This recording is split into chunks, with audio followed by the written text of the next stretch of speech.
যে তোমাকে কষ্ট দিয়ে স্থির থাকে তার জন্য অস্থির হওয়া ছেড়ে দাও, কারণ তোমার অস্থিরতা তার কাছে ন্যাকামি বলে মনে হবে। সে কখনোই তোমার অস্থিরতার গভীরতা উপলব্ধি করতে পারবে না। যে তোমাকে অকারণে বারবার আঘাত করে, আঘাত করার পরেও বিন্দুমাত্র অনুতপ্ত হয় না, তাকে ছেড়ে দাও। কারণ ভালোবাসা মানেই হলো ভালো থাকা। আর যদি একটা সম্পর্কে ভালো থাকা না হয়, তাহলে সে সম্পর্কে থাকার কোনো মানে হয় না। যে তোমাকে সিরিয়াসভাবে হোক কিংবা হাসির ছলে সবার সামনে ছোট করেছে, তাকে কখনো ভদ্রতা দেখাতে গিয়ে চুপচাপ ছেড়ে দিও না।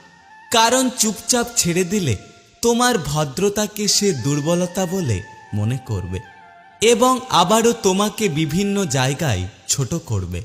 যে তোমাকে প্ল্যান করে ঠকিয়েছে, বারবার ক্ষমা করে দেওয়ার পরেও আবার তোমাকে ঠকানোর সুযোগ খোঁজে, তাকে কখনোই জীবনে আর ক্ষমা করো না। কারণ তোমার ক্ষমা তার কাছে অক্ষমতা বলে মনে হবে। সে কখনোই তোমার ক্ষমার মহত্ব বুঝবে না। যে তোমাকে ছেড়ে গিয়ে ভালো থাকতে পারে, তার কাছে ফিরে যাওয়ার ব্যাকুলতা ছেড়ে দাও। কারণ তোমার ব্যাকুলতা তার কাছে পাগলামি বলে মনে হবে। সে কখনোই তোমার ব্যাকুলতার পরিমাপ করতে পারবে না। যে তোমাকে পাওয়ার পরেও অন্য কারো কাছে যাওয়ার জন্য অশান্তি করে, তোমাকে ছেড়ে অন্য মানুষের সাথে থাকার জন্য মরিয়া হয়ে ওঠে, তাকে অবশ্যই আগে ছেড়ে দাও। এমন মানুষের সাথে সম্পর্ক টিকিয়ে রেখে একটা তাসের ঘর গড়ে তোলো না। আর যদি তুমি তাকে ধরে রাখো, তাহলে এটা একটা নিম্ন মানসিকতার পরিচয় দেবে এবং সমাজের বুকে তুমি একজন ব্যক্তিত্বহীন মানুষ হিসাবে পরিচিত হবে। আর একটা কথা মনে রেখো, ব্যক্তিত্বহীন মানুষ কখনোই সমাজে কারোর থেকে সম্মান পায় না।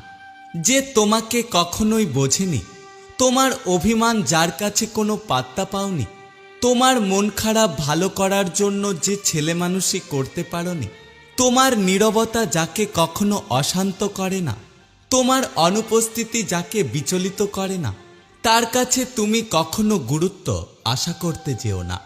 তার জীবনে থেকে যাওয়ার বৃথা চেষ্টা করো না, কারণ সে কখনোই তোমার থেকে যাওয়ার ইচ্ছেটাকে সম্মান করবে না।